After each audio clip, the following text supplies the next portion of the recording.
ታውቃላችሁ አበባ ስታዩ ደም ግፊታችሁ እንደሚቀንስ? ቆንጆ ነገር ስታዩ ደም ግፊታችሁ እንደሚቀንስ ታውቃላችሁ?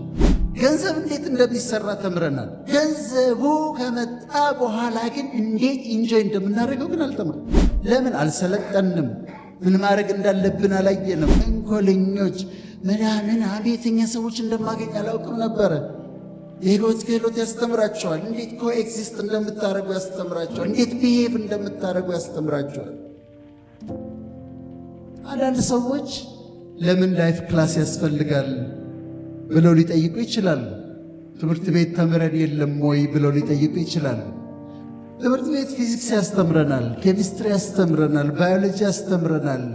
ኮሌጅ እንገባለን፣ ዩኒቨርሲቲ እንገባለን፣ ብዙ ነገሮችን ተምረን እንወጣለን። ግን እመኑኝ ትምህርት ቤት የማያስተምረን ነገሮች አሉ።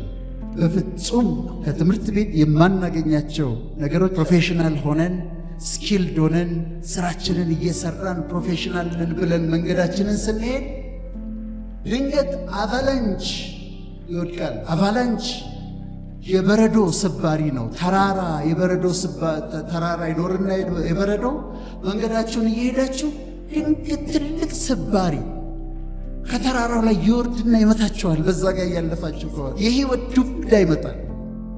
የህይወት ናዳ ይመጣል። ሾክድ ትሆናላችሁ፣ ትደነግጣላችሁ። እናንተ ግራጁዌት አድርጋችሁ ስራችሁን መስራታችሁን ነው የምታውቁት። እናንተ የህይወት መንገዳችሁን እየሄዳችሁ ነው። ግን አቫላንች ማለት የበረዶ ስባሪ ነው። ከተራራ ላይ የሚወርድ የበረዶ ስባሪ። በዛ ጋር ስታልፉ ድንገት ይመጣና ክራሽ ያደርጋችኋል። ትምህርት ቤት ያንን እንዴት እንደምታልፉ ያስተምራችሁ። ናዳ ሲመጣ እንዴት ሪስፖንድ እንደምታደርጉ ያስተምራችሁ። ስለዚህ የህይወት ክህሎት ያስፈልጋል። የህይወት መንገዳችሁን እየሄዳችሁ አገር ሰላም ነው ብላችሁ እየሄዳችሁ ከፊታችሁ ትልቅ ውቅያኖስ ይገጥማችኋል። ያልጠበቃችሁት ማዕበል ያለበት ውቅያኖስ። ፕሮፌሽናል ናችሁ።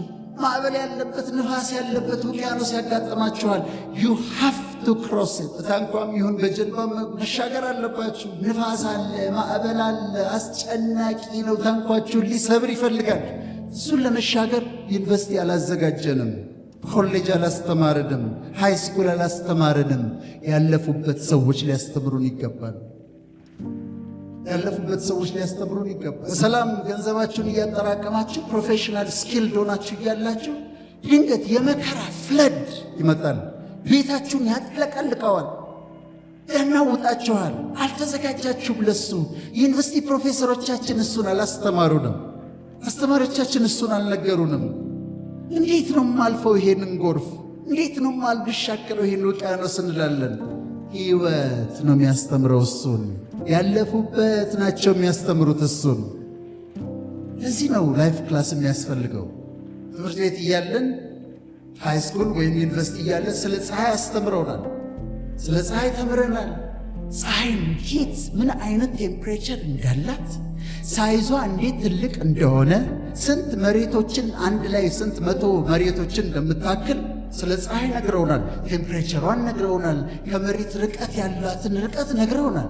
ግን ጠዋት ተነስተን ሰንራይዝ ፀሐይዋ አወጣጧን አፕሪሼት እንድናረግ አላሰለጠኑንም። ፀሐይዋ አጠላለቋን ሰንሴት አፕሪሼት እንድናረግ ሻይ ይዘን ተቀምጠን ፀሐይዋ እኮ ልትጠልቅ ነው አሁን ብለን ሻያችንን ይዘን የፀሐይዋን አገባብ አፕሪሼት እንድናረግ ሰለጠኑንም።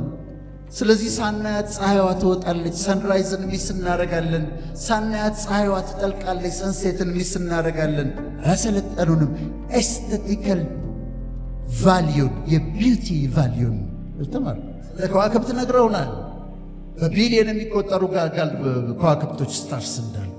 ከዛ ከሀብል ቴሌስኮፕ በኋላ ደግሞ ስታርስ ብቻ ሳይሆን በቢሊየን የሚቆጠሩ ጋላክሲስ እንዳሉም ተምረናል፣ አስተምረውናል። ትምህርት ቤት ተምረናል። ኮንስቴሌሽንስ እንዳሉ፣ ግሩፕ ኦፍ ስታርስ እንዳሉ ተምረናል። ነገር ግን ማታ ከቤታችን ከፌስቡኩ ላይ ተነስተን፣ ከቲክቶኩ ላይ ተነስተን፣ ከቴሌቪዥኑ ላይ አይናችንን ነቅለን ወጣ ብለን ወደ ሰማይ የሚሽቆጠቆጠውን ሰማይ፣ የሚያበራውን ሰማይ ውበቱን እንድናይ አላሰለጠኑንም። በሕክምና አይናችን ሲሊየሪ መስልስ የሚባሉ አሉ። እነዚህ ሲሊየሪ መስልስ ሌንሶችን የሚደግፉ ናቸው። ሳነብ በጣም ኮንትራክት ያደርጋሉ፣ ይጨነቃሉ። ቅርብ ስመለከት ሩቅ ስመለከት ግን ሪላክስ ያደርጋሉ፣ ይዝናናሉ። አይኖቻችን እንኳን ይዝናናል፣ ልባችን ያርፋል። ወደ ሩቅ መመልከትን፣ ወደ ሰማይ መመልከትን፣ ከዋክብትን አይቶ ማድነቅን አልሰለጠኑንም። ሰለጠኑን። ከትምህርት ቤት የማናገኛቸው ብዙ ነገሮች አሉ። በባዮሎጂ 5 ሴንሶች እንዳሉን ተነግሮናል። አይናችን እንደሚያይ ኦፕቲክ ነርቭ የሚባል እንደሚወስድ ሜሴጁን፣ ጆሮአችን እንደሚሰማ ኦዲተሪ ነርቭ እንደሚወስድ መልእክቱን፣ አፍንጫችን እንደሚያሸት ኦሊፋክተሪ ነርቭ እንደሚወስድ መልእክቱን፣ ምላሳችን ቴስት እንደሚያደርግ ገስተተሪ ነርቭ እንደሚወስድ መልእክቱን፣ ሴንሳችን ደግሞ ታች እንዳለ ሴንሰሪ ነርቮች እንደሚወስዱ ነግረውናል፣ አስተምረውናል። ኦፕቲክ ነርቭ አለ ብለውናል። ኦዲተሪ ነርቭ አለ ብለውናል። ገስተተሪ ነርቭ አለ ብለውናል። ኦሊፋክተሪ ነርቭ አለ ብለውናል። ተምረናል። ግን በሕይወታችን ቢዩቲን አፕሪሺየት ማድረግ ግን አላሰለጠኑንም። ታውቃላችሁ፣ አበባ ስታዩ ደም ግፊታችሁ እንደሚቀንስ፣ ቆንጆ ነገር ስታዩ ደም ግፊታችሁ እንደሚቀንስ ታውቃላችሁ። በዓይናችን ስናይ፣ ቆንጆ ነገር ስናይ ደም ግፊታችን ይቀንሳል። አበባ አዘጋጅተን ማየትን አላሰለጠኑንም። ሎሚ፣ ዕጣን፣ ቡና፣ ሽቶ ስታሸቱ በአፍንጫችሁ በሪሴፕተር ገብቶ ሙዳችሁ እንደሚለውጥ፣ ስሜታችሁ ላይ ለውጥ እንደሚያመጣ ታውቃላችሁ። ስለዚህ ሲደብራችሁ አውጥታችሁ ሽቶ ትቀባላችሁ፣ ዕጣን ታጨሳላችሁ፣ ቡና ታስፈላላችሁ። ስለዚህ ሕይወት ነው የሚያሰለጥናችሁ። ጥሩ ጥሩ አሽቱ፣ ቆንጆ ቆንጆ እዩ የሚላችሁ እሱ ነው። ሙዚቃውን ስትሰሙ ውስጣችሁ ስሜታችሁ እንዴት እንደሚለውጠው፣ ሙዳችሁ እንዴት እንደሚቀይረው በኦዲተሪ ነርቭ ሄዶ የሚያመጣውን ስሜት የሚያመጣውን ትራንኩዊሊቲ ሕይወት ነው የሚያስተምራችሁ። ቴስትም እንደዛው፣ ተቺንግም እንደዛው። አንድ ቀን አበባ ማየት በጣም ደም ግፊትን ይቀንሳል ስል የሰማ አንድ ቆንጆ ነገር ማየት ደም ግፊት ይቀንሳል ብዬ ስናገር አንድ ልጅ ለካ ሰምቷል። እና ግብዣ ላይ አጠገቡ አንዲት ቆንጆ ሴት ተቀምጣለች። ያያታል ብሎ ያያታል። ከዛ እሷ ገረፍ ታደርገዋለች። ምን መሆኑ ነው ብለ ዝም ብሎ ያያታል። አሁን በኋላ ምን ሆነሃል አለችው። አይ ዶክተር ወዳጄን ቆንጆ ነገር ማየት ደም ግፊት ይቀንሷል። ከዛና መጣና ነገረኝ። እንዲያልኳት አለ እኔ መጀንጀኛ ነው እንዲያስተማርኩ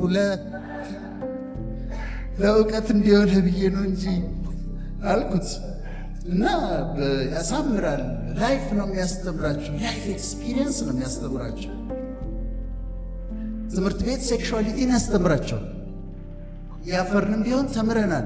ሲምፓቴቲክ ነርቨስ ሲስተም ይባላል፣ ፓራሲምፓቴቲክ ነርቨስ ሲስተም ይባላል። ሲምፓቴቲክ ነርቨስ ሲስተሙ ሲነሳ እንደዚህ ያደርጋል፣ ፓራሲምፓቴቲኩ እንደዚህ ያደርጋል ብለው አስተምረው። እውነት ነው፣ በደንብ አድርገው ባዮሎጂ አስተምረው። ሮማንስ ግን አላስተማሩ ነው። ሮማንስ የሚባለውን አስደናቂ ፋሲኔቲንግ ሚስቴሪየስ የሆነ ነገር ግን አላስተማሩም። ሮማንስ አልተማርንም። ኪሲንግ፣ ካሬሲንግ፣ እሱን ሮማንስ ምን እንደሆነ አናውቅም፣ አልነገሩንም። ሴክሹዋሊቲን አስተምረውናል፣ ሮማንስ ግን አላስተማሩንም። ትምህርት ቤት ራይት ኦፍ ፓሴጅ ነው ብለው ትዳር አስተምረውናል። ጋብቻ አስተምረው። የሃይማኖት አስተማሪዎችም የጋብቻ ደራሲ የትዳር መስራች እግዚአብሔር ነው፣ ጌታ ራሱ የተገኘው መጀመሪያ ቃና ዘገሊላ ሰርግ ላይ ነው ብለው አስተምረውናል። ተምረናል። ስለ ጋብቻ ትዳር ምን ማለት እንደሆነ በጣም ተምረናል። ትዳር ውስጥ ከገባሽ በኋላ ግን ጩሂ፣ ሂጂ፣ ብረሪ የሚያስብል ነገር እንደሚመጣ አልነገሩሽም፣ አላዘጋጅሽ። አንተም ጭቅጭቁ ሲበዛ አንድ በጣም ጎበዝ ዘፋኝ አለ፣ ጩጩ ይለኛል የሚል እንደሱ አይነት ነገር ጭንቅላት ላይ እንደሚመጣ ጩጩ የሚያስብል ነገር እንደሚመጣ አልነገሩንም። ትዳሩን የነገሩን መኝታው ንጹህ ነው ያሉን። እውነት ነው። ይህን ብዙ ያልነገሩን ነገር አለ፣ ያላየነው ነገር አለ። ሕይወት ያስተምራል። በመጨረሻ ቢዝነስ እንዴት እንደሚንሰራ ተምረናል። ገንዘብ እንዴት እንደሚሰራ ተምረናል። ገንዘቡ ከመጣ በኋላ ግን እንዴት ኢንጆይ እንደምናደርገው ግን አልተማርንም። ላንጋኖ ሄደው ከአዲስ አበባ ላንጋኖ ሄደው የሆቴል በር ዘግተው ጫት የሚቅሙ ሰዎች ያውቃሉ። ምን ማለት ነው? ለምን ሄዱ? እሺ ላንጋኖ ሄዱ፣ ውሃ አለ። ውሃውን ትተው በእንትን ውስጥ ዘግተው ጫት ይቅማሉ። ምን ማለት ነው? ይሄ አንድ ሰው አልነገራቸውም ገንዘብ ስታገኝ እንዲያድርግ ብሎ።